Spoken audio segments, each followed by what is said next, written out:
About 4 months ago, from one day to another, all YouTube suggested to me were rug tufting videos. So I started to watch a few and was obsessed ever since. Over the years I have started quite a few different hobbies, like 3D printing, woodworking, embroidery, modifying Nerf blasters, and I can tell you rug tufting is easily one of the most fulfilling. The great thing about it is that it's quite easy to learn and extremely versatile. I also love that what you make actually serves a purpose. You also don't need many things to get started. Though it is certainly not a very cheap hobby since the materials and tools add up. Before you can get started, you will have to make a few decisions. Would you like to use a punch needle or rug tufting gun? Do you prefer a cut pile or a loop pile rug, or would you like to make both? What type of primary and secondary backing materials would you like to use? What type of yarn would you like to use? How would you like to finish your rug? In this Instructable I am going to tell you what decisions I made and why. After we are ready to start, I will show you how I create and finish my rugs. Step 1, Manual versus Automatic. One of the first decisions you will have to make is to decide whether you would like to manually make your rug with a punch needle or whether you would like to get a rug tufting gun. Since I am way too impatient to tuft manually, I decided to go with a rug tufting gun.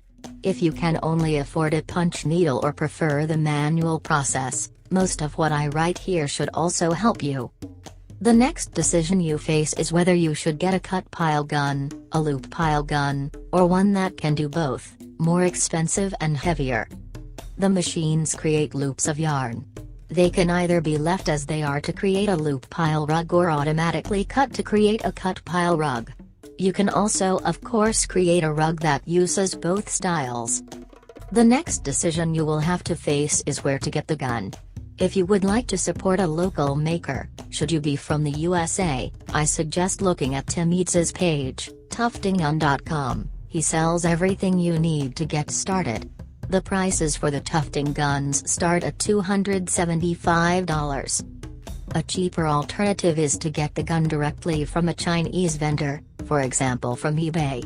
I paid about $150 for mine, but they seem to have gotten more expensive. So if you don't mind waiting, mine took a month to arrive, are not from the USA, or don't care about the risk that there is no support if anything is broken, I would say go for it. But remember that you might have to pay taxes depending on from where the gun is sent. The gun I got, pictured above, is a cut pile machine that can tuft up to 18 mm, roughly 3/4 inch. There are also high pile versions that use pneumatic air. They need an air compressor to work, the one I got doesn't. They can tuft to a length of about 70 mm, about 2 3/4 inches. Step 2, the frame. After you've decided how to make your rugs, it is time to build the frame. Building the frame is quite easy in terms of woodworking. All you need is a square. You can either cut the beams at a 45-degree angle, use a tenon, a bracket, or simply screw the pieces together as I have done. Don't forget to pre-drill the holes to prevent cracking. So far mine has worked great, and just screwing one beam to the other is certainly the easiest solution. Make sure that the beams you get are straight. The cross section of mine is 3 cm by 5.5 cm. You might also want to think about adding some feet to your frame so it is not going to fall over. You can just lean it onto a wall, but make sure that there is enough space for the needle to move without it pinching the wall. You should also consider your working height. I clamp my frame to a table so that I can work upright, without having to bend down too much. Otherwise, it is going to get uncomfortable rather quickly. You can build it however big you would like your rug to be. One thing you should consider is, in what size you can buy your backing material. In my case, the material is sold by the meter, so making the inside of the frame exactly 1 meter would result in a lot of wasted fabric, since you need about 3 centimeters around the border to hold it in place. That's why the inside of my small frame is 90 centimeters. It gives me enough space to clamp the fabric in place without wasting too much material. After you have built your frame, you will have to consider how you would like to attach your fabric to it. A common solution is to use a staple gun. I prefer to use dual-purpose carpet gripper rods that can be reused however often you would like. You should be able to get them in your local hardware store, or on Amazon.com. Be careful not to hurt yourself on the nails that are sticking out. In order to allow the yarn to move freely, you might also want to consider using a construction that helps guide it, as I have done, with eye-hook screws. You don't really need one though and can place the yarn at your feet. But be careful to keep it away from the gears of the gun. Step 3, Backing fabric. Another decision you will have to make is what backing material to use. From what I've read online, burlap, linen, and monk's cloth are possible candidates for tufting. Most people I have seen have either used burlap or monk's cloth.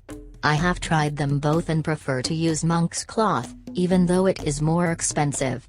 I found it easier to attach to my frame and got better lines due to it being more even, but if you are on a budget I suggest going with burlap. I ordered my monk's cloth directly from China since it was ridiculously expensive in Germany. Apparently, some types of monk's cloth don't work. So far I have been lucky, but I suggest getting a smaller quantity first and to test it out. There are multiple offers on Amazon.com for tufting cloths. Step 4, Secondary backing fabric. There are many techniques you can use to finish your rug. Once you are done tufting, you will have to fold your primary tufting cloth over to the back and hold it in place somehow. It can be sewn or glued. Carpet edge binding tape can also be applied for a protected edge finish. Afterward, you can use a secondary backing fabric to cover the back of your rug. There are many different ones you can use, like for example felt. I use either a non-slip fabric, an anti-slip mat, or felt and attach it with spray adhesive. Step 5, Picking the yarn. There are many different types of yarns you can use. All types have their advantages and disadvantages. I listed a few, sorted by the alphabet. There are of course also blends and many more types, like polyester or polypropylene. These are the ones I have tested. Acrylic. Acrylic is resistant to dirt, mildew, moths, and fading. Acrylic is more affordable than wool and is available in a wide range of colors. Sadly, it has a tendency to fuzz and shed and is very soft, therefore it doesn't hold its structure well. Rugs made from acrylic are best in areas that aren't subjected to too much wear. Cotton. While cotton carpets are soft and comfortable to walk on, they're also susceptible to stains and matting. Nylon. Nylon is known for being one of the strongest and most durable fibers. It's popularly chosen for its resistance to staining when treated, fading, mold growth, and heat. These characteristics make nylon carpet one of the easiest carpets to clean and maintain. Wool. Wool is considered a premium fiber as it is resistant to crushing, extremely durable and fire retardant. Sadly, it is also way more expensive than the other choices. If properly cared for, wool carpets can last for a long time. Making a selection is not easy and depends a lot on the money you have available and what you want to do with the rug. I didn't like the feel of the nylon rug at all, since it is rather hard. The color choices are also very limited and therefore I am surely not going to use it to make a big rug. I found tufting cotton to be tricky since it kept on slipping over the scissors and therefore the strand didn't get cut properly. Even using multiple strands didn't help. They were all pushed upwards by the scissors and didn't get cut. Apparently they were too smooth and therefore the scissors couldn't hold onto it. So if you are planning on using cotton, remember to buy really thick yarn and test it first before buying all the yarn you need. Personally, I didn't like the feel of the finished rug quite as much as the ones made from wool and acrylic. So after I did some testing, I was sure to either use acrylic or wool. They were both a pleasure to work with and I loved the feel of the finished rugs.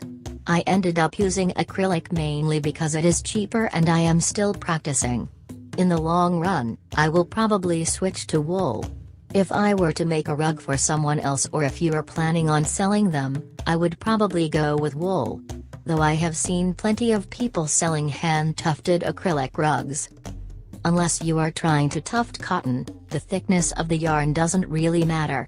To get a good and consistent tuft, it is important that there is enough yarn in your gun so that it does not slip out of it. You can archive that with thinner yarn by simply using multiple strands. Step 6. Glue. Glue is used to hold the yarn in place and therefore hugely important. It is applied to the back of your carpet once you are done tufting. There are different types of glues that you can try, though I highly suggest going with synthetic rubber. Latex. Latex has traditionally been used to hold the yarn in place. The biggest issue with latex is that it will break down and crumble over time. Read this article online illustrating this. It's important to use high-quality latex to slow or prevent it from breaking down.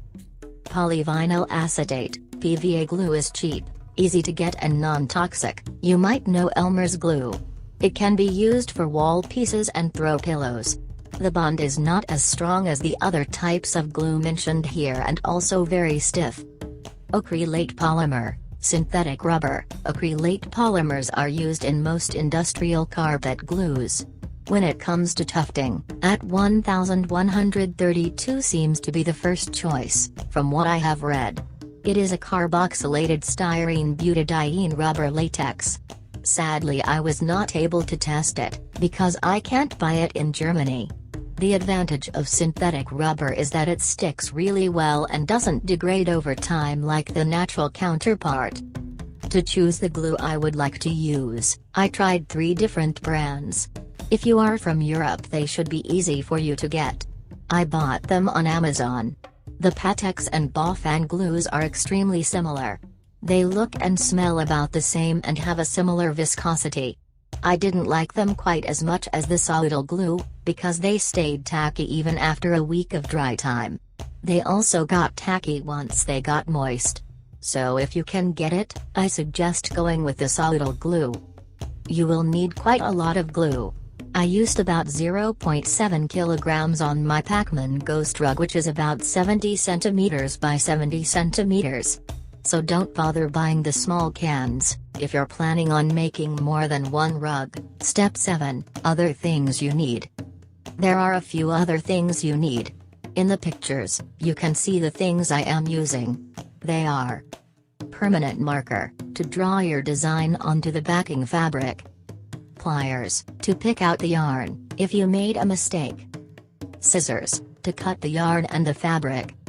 Clippers, to get a nice finish. You can also use the scissors, but clippers will save you time. Sheep shears works even faster.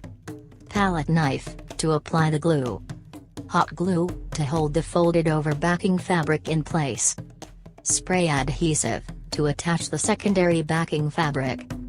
Projector, to transfer your image. You will also need a paintbrush, or compressed air, and all-purpose oil for maintaining the gun. Step 8. Preparation. Preparation. Preparation. Preparation. Before starting, I rewind the yarn, because it is cheaper for me to get it in balls instead of cones, and I want to make sure that it unwinds smoothly. So far it was definitely worth the effort and I haven't had any problems with tangling yarn. Next, you will have to add the backing fabric to your frame. Take the time to stretch your cloth as tightly as possible, but make sure not to tear it. I start with one side and move around the frame, increasing the tension bit by bit. The big advantage of the monk's cloth I use is that there are lines on it. This way you can make sure the fabric doesn't get distorted when you put tension on it. Once the fabric is attached, you can transfer the image onto it. I use a very cheap projector to trace my design onto the fabric like this one. You can of course just draw it on freehand. When picking your design, make sure that the level of detail isn't too high. While you can do a lot of cleanup and make the lines on your rug nearly perfect, remember that most rugs are made for use, and once somebody steps on it or you vacuum it, the fibers might move. I make my rugs extremely dense and therefore haven't had huge issues with distorted designs, but it is something you should keep in mind. For this Instructable, I originally wanted to make a QR code that leads to my Instructables site but decided to go with the Instructable robot instead, and I'm really happy I did. Seeing it makes me extremely happy. I decided not to tuft the antennas and not to add them later, because I thought that it wouldn't look good, and I am happy with the decision. Step 9. Threading the gun. Start by threading your gun, as shown in the pictures. Go through the yarn holder on top of the gun first. Then use a bent wire to pull the yarn through the hole in the needle. Depending on the thickness of the yarn, you should use multiple strands. I suggest going with at least 2. I usually use 2 to 4 strands. Step 10. Tufting number 1. Before moving on to your rug, I suggest doing a few straight test lines. This way you can figure out the right technique, pressure and speed. You can adjust the speed by turning the knob that is at the bottom of the handle of the gun. Once you've mastered straight lines, you can try doing curves. The best way I found to do them is to go in small bursts and correcting the position of the gun throughout. You can only tuft in the direction of the foot. The foot of the gun has to stay in contact with the fabric during tufting. Make sure to use enough pressure to hold it in place. Step 11. Tufting number 2. I start by outlining the different areas and fill them in afterward. The excess yarn can just be cut off. Don't worry if the back looks a bit messy, we are going to cover it later. I like my rugs to be rather dense, therefore I place the rows of yarn right next to each other, but you don't have to. You can place them slightly apart. If you are unsure how close to each other you want to place them, just do a test piece, since how close you will have to place them also depends on how many strands of yarn you use and how thick the yarn is. Step 12. Fixing mistakes. Fixing mistakes is really easy, just plug the yarn out. But be careful not to do this too often, otherwise, you might risk tearing your fabric. Don't worry if your lines look messy at first. They can easily be fixed later. Just use your pliers to push the yarn around. If some strands are way off, you can just plug them out. In the picture, you can see my process. The button on the left is finished, the button in the middle shows how it looks before the cleanup, and the button on the right shows how it looks before the second color is used. Step 13. Gluing the yarn in place. Gluing the yarn in place. Gluing the yarn in place. Gluing the yarn in place. Once you are happy with how your rug looks, it is time to hold the yarn in place. Like I have written before, I am using synthetic rubber to do so. Apply the glue while stretched, otherwise it might curl. I lay my frame on the floor and use a palette knife to apply the glue. Go over the sides by about 3 cm to prevent the monk's cloth from fraying later on. Make sure that all the yarn is covered. Let the glue dry for about 24 hours before taking the rug down from your frame. Step 14. Finishing the rug. In order to be able to fold the excess fabric over to the back, you will have to cut into the border. Otherwise, you won't be able to follow the curves. As you can see in the pictures, I apply a generous amount of hot glue on the border and fold it over. Be careful not to burn your fingers. I use the palette knife to apply some pressure, till the hot glue cools off. Once I am done, I trace the carpet onto my secondary backing fabric and cut it to the correct size. Afterward, I use a spray adhesive to attach it. Make sure to use a lot of pressure in order for it to stay in place. Step 15. Maintaining the gun. As you can see in the picture, there is a lot of yarn buildup from tufting on the gun. In order for it to work properly, you will have to remove it. To do so, I use an air compressor, but you can also just use a brush. After cleaning the gun, you will have to lube it. All-purpose sewing machine oil works great. Just sparsely add it to all the parts where friction might build up during usage.